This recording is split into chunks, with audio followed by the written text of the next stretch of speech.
जिसकी रक्षा गुरु गोविंद सिंह जी के बच्चे करते हो, जिसकी रक्षा सदगुरु रविदास जी महाराज के बच्चे करते हो, जिसकी रक्षा भगवान वाल्मीकि महाराज के बच्चे करते हो, उनको लगा कि वो उसको मिटा देंगे। यही जंतर मंतर, इसी पर आकर आपने मेरे हौसलों को बुलंद करके कहा कि लड़, हम तेरे साथ हैं।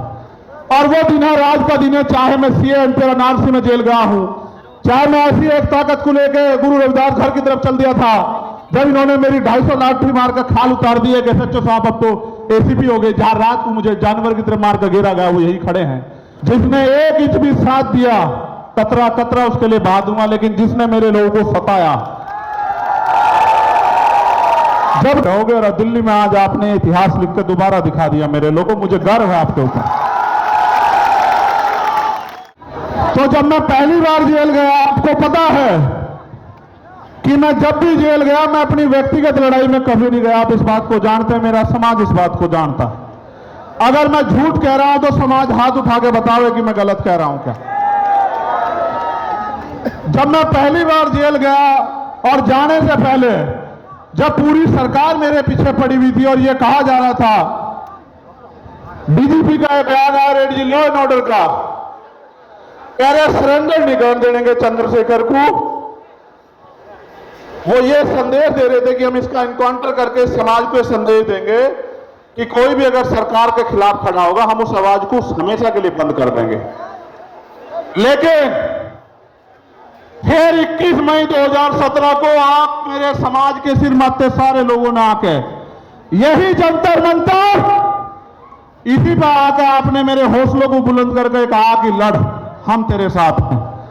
और वो दिन है, राज का दिन है, चाहे मैं सीएम तेरा नारसी में जेल गया हूं, चाहे मैं ऐसी एक ताकत को लेकर गुरु रविदास घर की तरफ चल दिया था, जब इन्होंने मेरी 250 लाठी मार कर खाल उतार दिए कि सच्चो साहब अब तो एसीपी हो गए। जहां रात को मुझे जानवर की तरफ मार कर गिरा गया, वो यही खड़े हैं। उनके जो साथी जिस थाने में मुझे मारा गया था 2-2, 3-3 बार, वो भी मुझे सवेरे मिले थे। मैंने उनसे एक दिन पहले भी ये बात कही, जब मैं पहलवानों के आदर, मैं आदमी भूलता नहीं हूं भाई। जिसने 1 इंच भी साथ दिया, कतरा कतरा उसके लिए बहा दूंगा। लेकिन जिसने मेरे लोगों को सताया, जबकि आप जानते हैं कि मैं संविधान में विश्वास रखता हूं, चलो माफ कर दूंगा उसे भी माफ कर दूंगा। लेकिन इस बार आपने देखा कि क्या हुआ, जब वो सीबीआई से नहीं रोक पाए, ईडी से नहीं रोक पाए, इनकम टैक्स से नहीं रोक पाए, जब वो झूठे मुकदमों से नहीं रोक पाए, जेल से नहीं रोक पाए, तो कायरों की तरह आके उन्होंने मेरे ऊपर गोली चला दी। आपकी गोली की तमन्ना सच्ची थी, और मेरे लोगों के खून के आंसुओं की संघर्ष की तमन्ना सच्ची थी। अगर आपके गोलियों की तमन्ना सच्ची होती और मुझे कोई आगे की लड़ाई ना लड़नी होती, तो उसी दिन प्रकृति जो है मुझे खत्म कर देती, क्योंकि गोली से का जो सामना वो बड़ा खतरनाक था। मैं आपको ये बात इसलिए बताना चाहता हूं, मैं आपका खून हूं।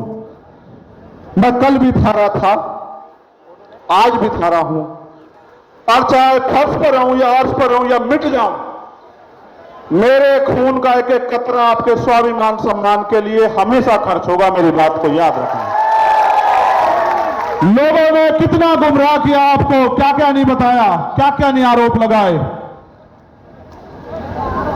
फिर भी नहीं रोक पाए। क्योंकि जब एक गरीब का बेटा खड़ा होता है तो बहुत लोगों को तकलीफ होती है।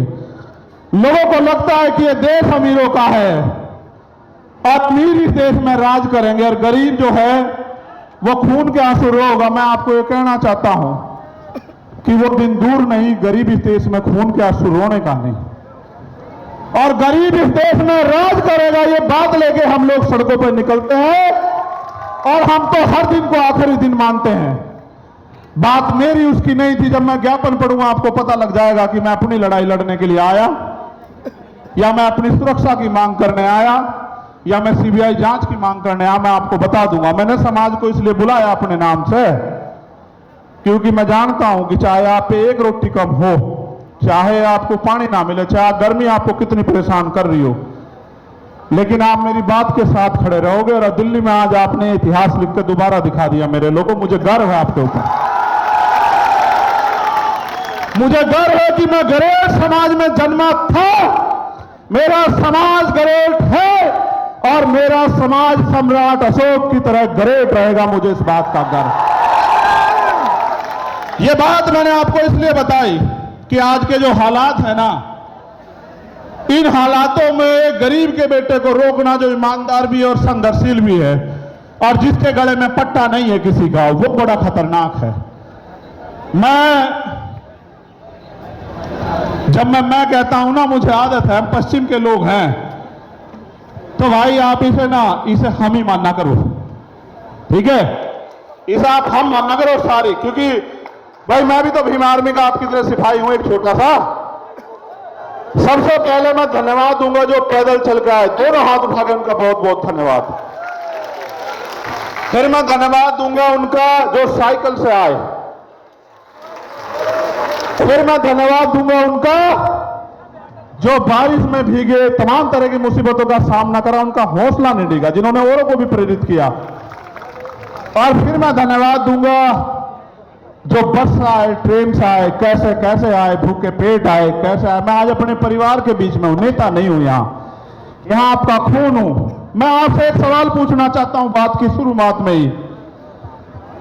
अगर मैं ये लड़ाई लड़ रहा हूं गरीबों की, कमजोरों की, पहले होता क्या था आप जानते हो, मैं आपका खून हूं कि गांव में ताकतवर आदमी, सामंती आदमी जिस बहन की बच्ची की चाहे उसकी चुन्नी खींच ले, उसके कपड़े खींच ले, उसको नोच ले, और फिर गांव के गांव में पंचायत होकर बात निमट जाती थी।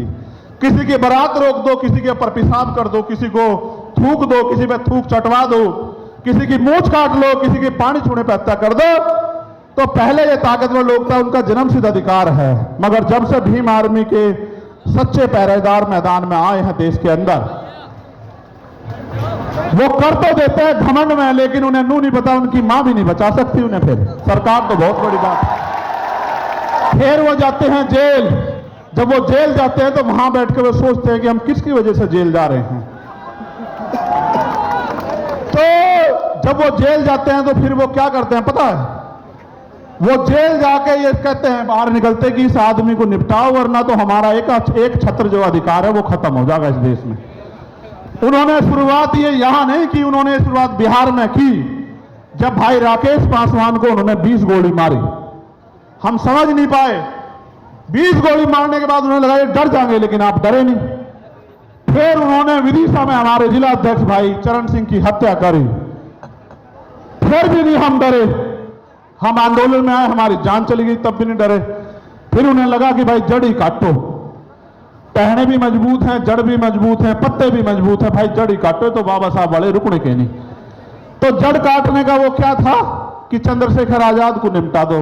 देखो वो तो बच्चे हैं जिन्होंने ये किया है, सच बात बता रहा हूं, बच्चे हैं, लेकिन उनके हाथ पीछे जो है ना, जिन्होंने उनके हाथ में हथियार दिए वो बच्चे नहीं है। हम सीबीआई जांच की मांग इसलिए कर रहे थे कि बहुत सारे लोगों ने मजाक उड़ाया कि अपने आप सिक्योरिटी लेने को हमला कर दिया है। जिसकी रक्षा इतना बड़ा समाज करता हो, जिसकी रक्षा जो है सम्राट वीर भोज के वंशज करते हो, जिसकी रक्षा सर छोटू राम के वंशज करते हो, जिसकी रक्षा गुरु गोविंद सिंह जी के बच्चे करते हो, जिसकी रक्षा सदगुरु रविदास जी महाराज के बच्चे करते हो, जिसकी रक्षा भगवान वाल्मीकि महाराज के बच्चे करते हो, उनको लगा कि वो उसको मिटा देंगे। ये किसान कमेरों की आवाज है। ये मिट्टी का भले ही हो, लेकिन इसके लोगों ने इसे बड़ा ताकतवर बना। ये एमपी एमएलए भले ही ना हो, लेकिन ये अच्छी अच्छी सरकारों का गला पकड़ने का दम रखता है। ये बात सब लोग जानते हैं। सम्मानित साथियों, आज इस पावन अवसर पे, क्योंकि भीम आर्मी का स्थापना दिवस भी है, 8 साल पहले आज ही के दिन हमारे माननीय राष्ट्रीय अध्यक्ष और तमाम हमारे सिपाहियों ने यह ऐलान किया था कि भीम आर्मी भारत एकता मिशन के नाम के संगठन के जरिए हम इस देश में मनुवाद, ब्राह्मणवाद की जड़ें काट देंगे। जो कारवा एक छप्पर से चला, आज वो कारवा सैलाब के रूप में दिल्ली की सड़कों पे है। प्राइमरी स्कूल के इसमें प्राइमरी स्कूल के मास्टर के इस बेटे ने कभी सोचा नहीं था कि अगर ईमानदारी से काम करने वाले को इतना प्यार मिलता है तो फिर लोग ईमानदारी से क्यों नहीं काम करते हैं।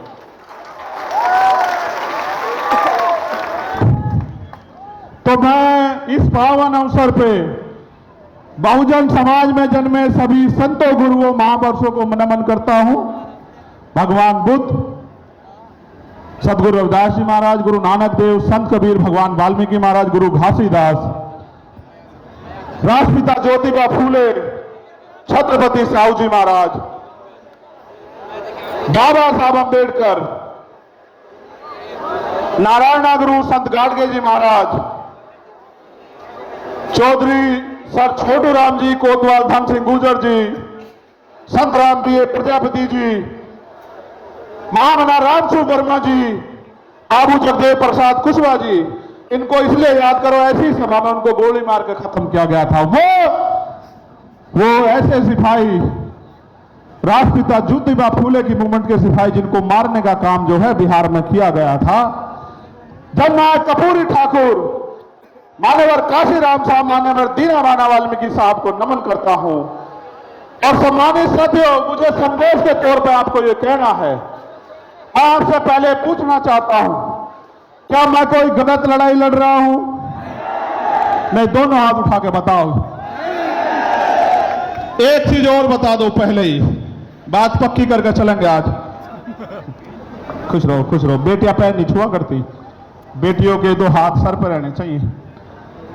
क्या अगर मैं लड़ाई गलत लड़ रहा हूं और ये लड़ाई मुझे नहीं लड़नी चाहिए तो आप आज इशारा कर दो। मैं ईमानदार से कह रहा हूं, मैं राष्ट्रीय अध्यक्ष जी को लिख के दे दूंगा कि हम ये संगठन बंद करके कोई खेती किसानी का काम कर लेंगे। जो आखिरी में बैठे हैं वो सब लोग बताओ भाई, ऐसे नहीं चलेगा। हाथ उठा के बताओ, ये काम बंद कर दूं